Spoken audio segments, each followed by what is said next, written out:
You're listening to the Religion Unplugged podcast.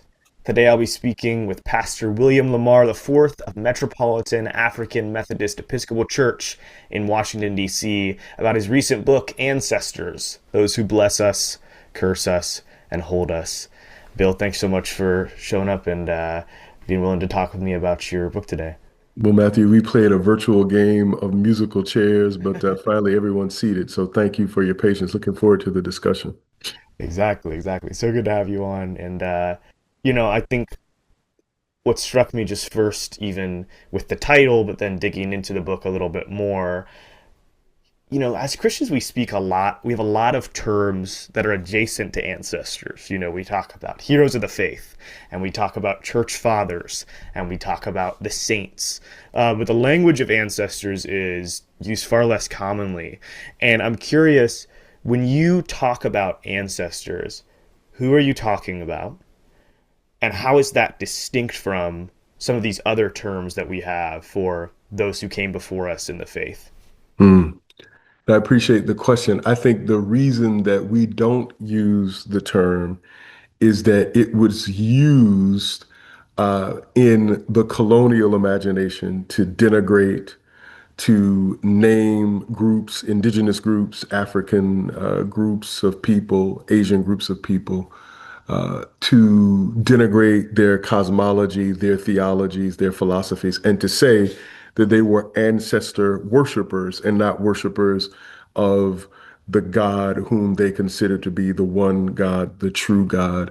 It's very interesting to me that while denigrating the practice of indigenous persons, persons whom they sought to displace, persons from whom they sought to extract resources, wealth, labor, even to own their bodies, they themselves engaged in forms of ancestor veneration, ancestor worship. And I think that there is a human impulse to always lift up those who came before. So for me, ancestors are those who lived before, to whom we are connected by blood or by bond, who charted courses for us, moral courses, narrative courses, theological, economic courses. And by and large, I argue that we follow the paths that the ancestors whom we venerated before, who came before us, we follow the paths that they laid. And to me, the terms that Christians use in the tradition, the communion of saints, to me, that is ancestor adjacent. Saints themselves definitely are to many models of faith and practice whom they seek to follow, whom they venerate. They wear saints around necks. They name churches, universities, children. So the last thing I'll say here is that the lifting up of ancestors, speaking of them, naming human beings, institutions, facilities after them is seeking to transfer energy. It's not just naming, it is seeking to transfer energy, spirit. And whenever you lift an ancestral name in those ways, you are defining who you are or whom you seek to be. So we cannot understand the world without understanding this human impulse. And as I wrote in the book, the earliest prayers I heard, Matthew, would be persons kneeling at St. Paul African Methodist Episcopal Church, which is where I'm headed for Friday to actually funeralize my dear cousin. When they would kneel, they would say, God of Abraham, God of Isaac, God of Jacob. There was continuity and there was no interruption or disruption between the God to whom they prayed and the ancestors who themselves had discourse with that God and who passed that God down to them through the generations. So that's an initial kind of thought about it.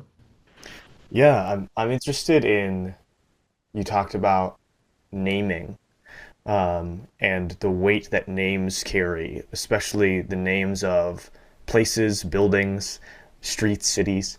Um, I don't think I think often about the people behind the names.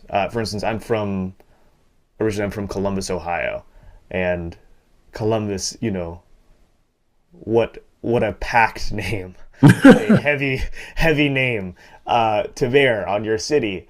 Um, and there's been at different times conversation about, should that name be changed for all the horrible things that he did. And I think in many ways, as a city with that name, there's a transcendence that happened past just his name, where it's taken on a life of its own, but still the weight of that name is there.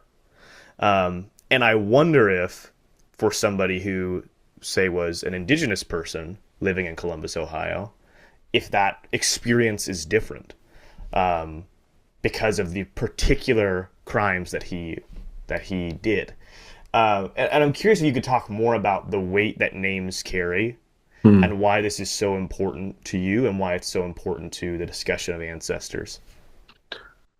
So my name is William Herman Lamar IV, and I know the stories of each William Lamar who came before me.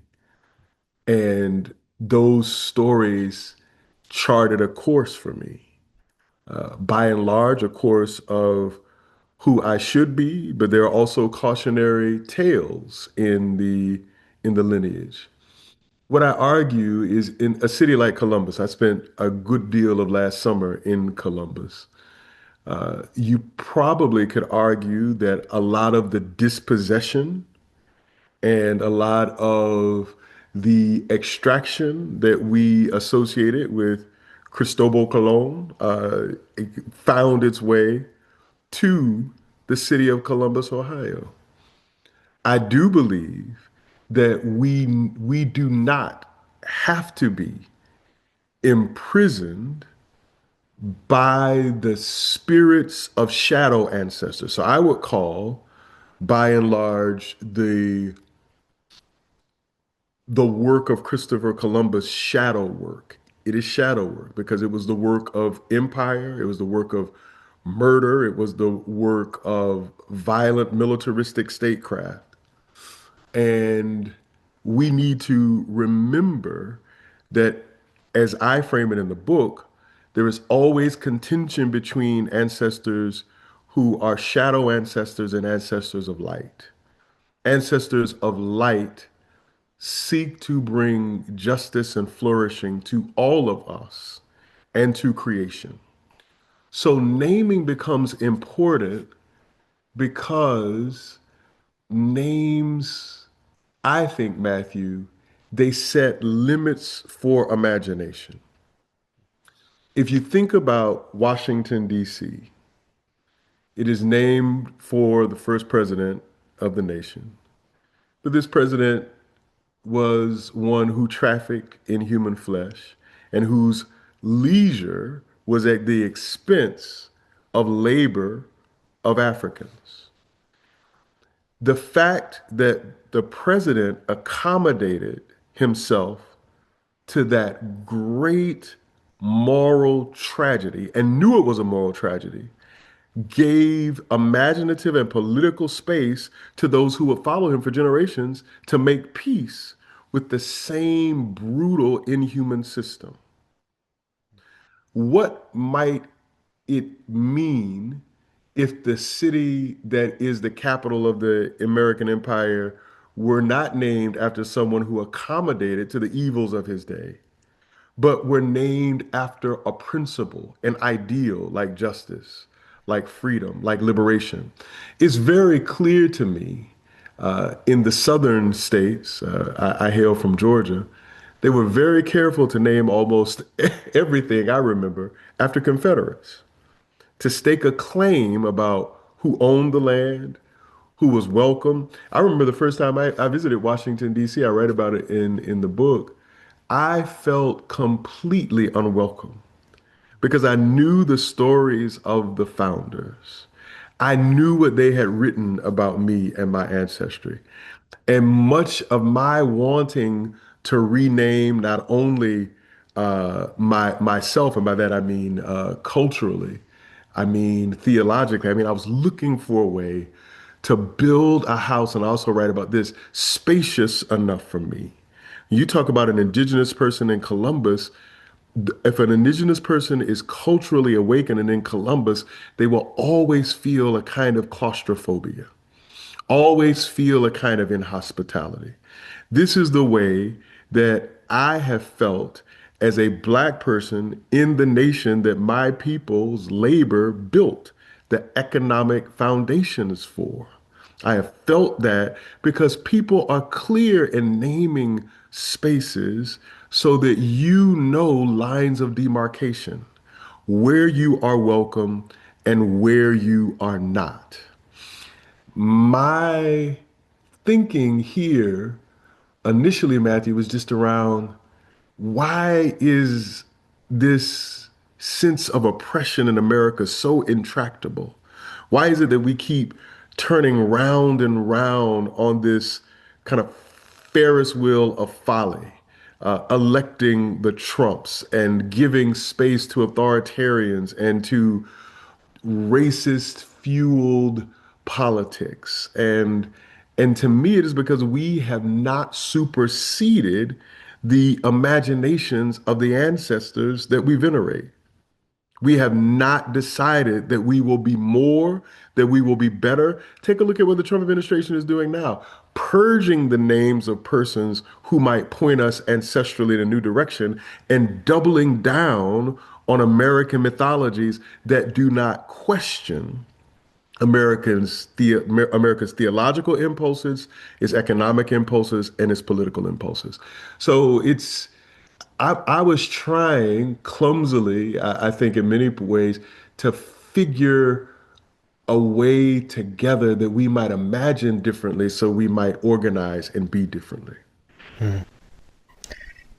Yeah, I think when you talk about all the weight that a name carries and the way that it can cause claustrophobia for people who are descended from those who were oppressed by the namesake, there is part of me that asks, in a world where we frequently find out about terrible things somebody did posthumously, is it even a good idea to attach names to spaces? Is that something that's actually good for us? You know, like how and I think what I'm asking with that is, in the negative of a name that carries a lot of darkness with it, is there an equal and opposite force of good and positivity for a space that's named after someone who was highly Christ-like or brilliant or any virtue, any do you understand what I'm asking? Is that Yes. something we should be doing? Yes. Well, if I were in charge of the world, and I seek not to be monarch nor authoritarian, but if I were, I would probably lean in the direction of virtues, possibly. Uh, but I also think that it's important. So when I talk about human failings, and I myself have failed often as a human being, I tend to not dwell on what we might consider personal peccadillos. I'm more concerned about people who use their power to dehumanize groups. That to me is a I do not think. I mean, I had a problem with Obama having a bust of Churchill in the Oval Office. I mean, Churchill was an unrepentant racist, colonialist, and imperialist. Now, if you ask me, the reason Obama, and I think Obama's a smart guy, the reason he has that bust is he wants to communicate to the kinder, gentler progeny of Churchill that he's not going to completely upset the apple cart. So he's got a bust of Churchill, and he also has one of King, right? So he understands the ancestral conversation. He understands that he can't scare the good white neoliberals away, but he must also gesture toward the tradition that granted space for him in the office. So when it comes to naming, virtues might be superior. I do not think that we should only lift up the perfect human being, because if so, we could not name ourselves after our family members. We couldn't even take the surname of those who came the generation before us. But to me, persons who have made mistakes, committed sins, had challenges, that's one thing. But people who presided over systems of death, that that is that is that is altogether a different thing. Someone may have done something we might consider morally reprehensible, but the trajectory of their life was not in the service of death. I would argue that the trajectory of the lives of many of the people whom we lift in the Western world were wed to the death of scores of people.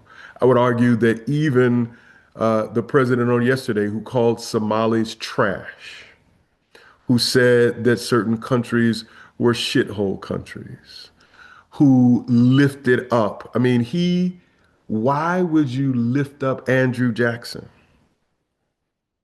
I mean, Andrew Jackson was a political merchant of death.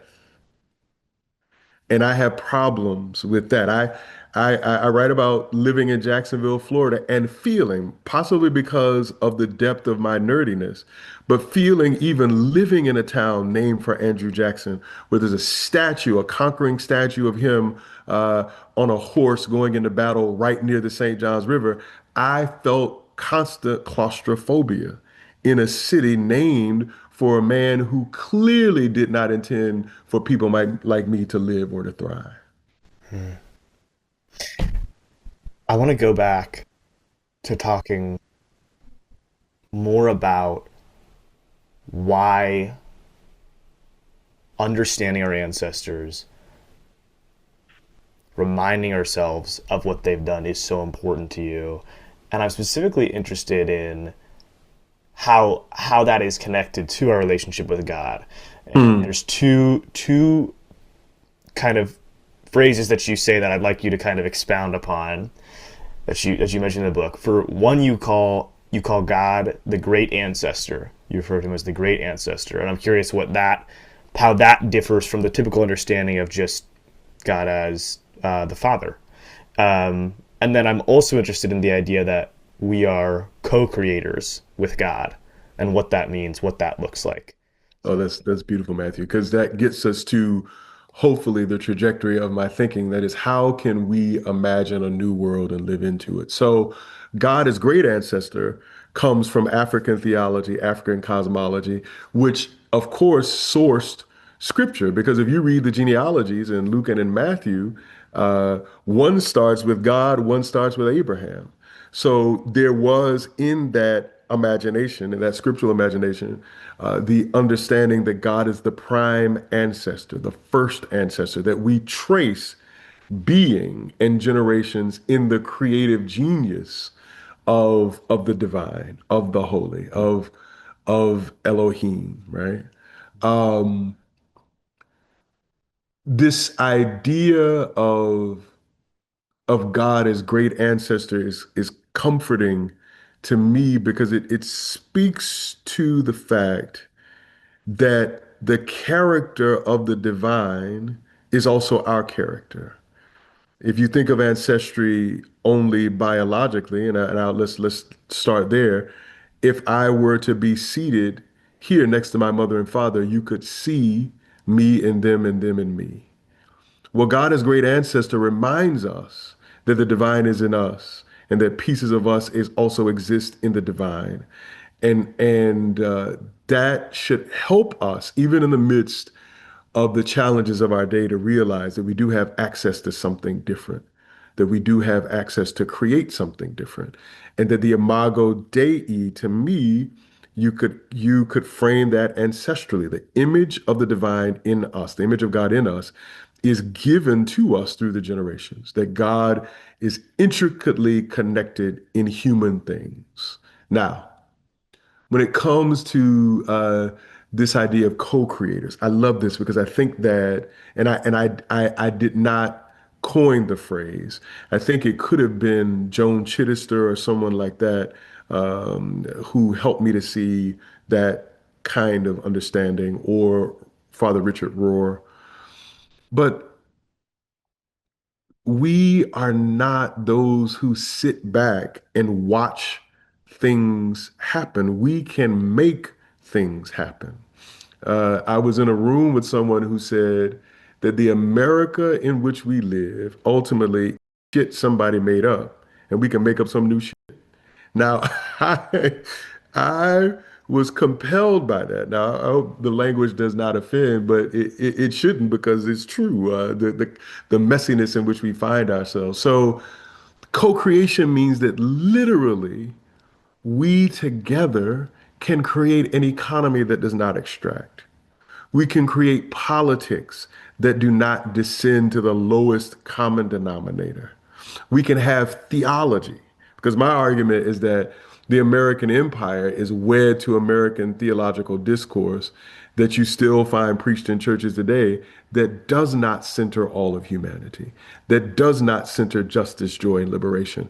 So, for the life of people of faith, co-creation says that if God were okay with the status quo of the world, there will be no need for incarnation. Why, especially in this season of Advent, would God become flesh and enter the world if the world as it is or was okay? We go back to Advent text year after year because the incarnate one must find God's self in the world anew over and over again to reset us in the direction of the creative vision of us flourishing together.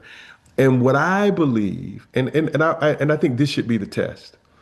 Talk to everyone and ask them, Matthew, do you believe in a world where someone who looks like Matthew and someone who looks like Bill should be treated equally, fairly, and flourish together? I would argue that there are half of the people in this nation who do not agree with that. And that is troubling.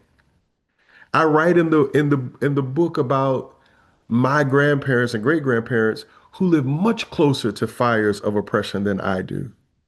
And they never taught us to dehumanize, never taught us to hate, never taught us to follow the kind of disastrous politics of a Donald Trump or of a Richard Nixon or of a George W. Bush or of corporate Democrats. Never taught us to follow that. They kept a vision of shared flourishing.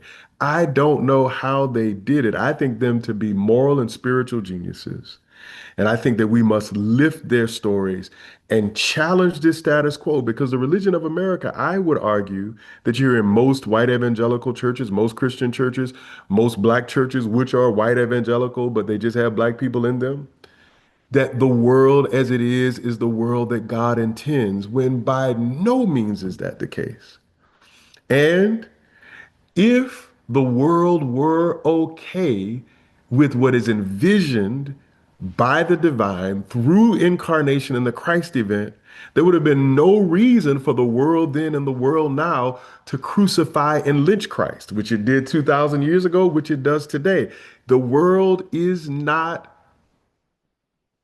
okay with this vision of being, but there are some of us who are. And I believe that we can build a new world together. And I believe the ancestors of light can show us what that path forward is. Mhm. Yeah, and I think as you lay out what your hopes are for what the world can be, um, I want to end the conversation with you talking about who the ancestors that you most revere are. Who are these people who you look back at and you say, they are setting the course for me to build on top of, to continue to build a world that's more like the one that God wants. Yeah, what are the ancestors that you most love and respect? So, Matthew, let me start with something that is painful at this moment. My cousin Tammy Lamar Blackwood was killed in a car accident the day after Thanksgiving. Oh, so And I will sorry. preach her eulogy on Friday. She was 54 years old. Mm, She was a pharmacist. She was a doctor of pharmacy who dedicated her life to healing people and to healing especially people who had difficulty affording medication, understanding the medical regimes that would help their lives to be better. She is now an ancestor pointing us toward the fact that all of us can be healers and must be healers. Ancestors that also cling closely to me. Uh, I want to lift up my paternal grandmother, Sally Green Lamar, who was born in 1920. My cousin that I mentioned, she was 54, born in 1971, too young. My paternal grandmother, Sally Lamar, was born in 1920, died in 1989. Now, in 1920, when she's born, we're barely 60 years post enslavement. And it's 60 years is a short period of time. I mean, I'm 51 and it's flown by. Let me tell you what she did. She kept a jar of candy in the room where we sat. And I've been thinking about that. And I'm starting with these accessible ancestors because I don't want to don't want to say Gandhi or Dorothy Day or Fannie Lou Hamer because many of us just find that inaccessible. We sure. shouldn't because they were very much human beings, but many of us do. But my grandmother, who lived in very difficult Jim Crow days, kept a jar of candy for her grandchildren. And I've thought about this. I'm writing now a piece about the politics of the candy jar. My argument is that my grandmother wanted for us to have an oasis of sweetness and joy in the midst of a very difficult, often murderous world. I think now of that small gesture which marks my childhood as a source of eternal joy and showing me that my ethical and political and theological work is to create joy in the world where people can carve out space to dance, to love, to live, to create. And I believe, again, that those actions, when connected across time, space, culture, class, can start. I end the book talking about the revolution that we must undertake. And that's a word, being someone who was formed by kind of moderate American religion and uh, democratic corporate politics. We don't like the language of revolution. But we must undergo a revolution in this nation and in this world. King called it a revolution of values. And I believe we need that revolution of values to move us toward completely building a shared house in the nation and the world where we live and flourish together. And the list of ancestors who dedicated their lives to the work of the construction of that house is long, and I think they beckon us to hear their stories so that we too can become those type of ancestors when one day we move from this realm to the next. Mm, very well said. Thank you, Bill. Thank you, Matthew. Everyone, that is William Lamar IV. His book, Ancestors, is available now, and you can find that in the link in the description. Bill, such a pleasure to have you on the show. If you write another book, we'll have to do it again. Really appreciate the conversation. Matthew, thank you so much for your interest, brother. Have a wonderful rest of your day. You too, sir.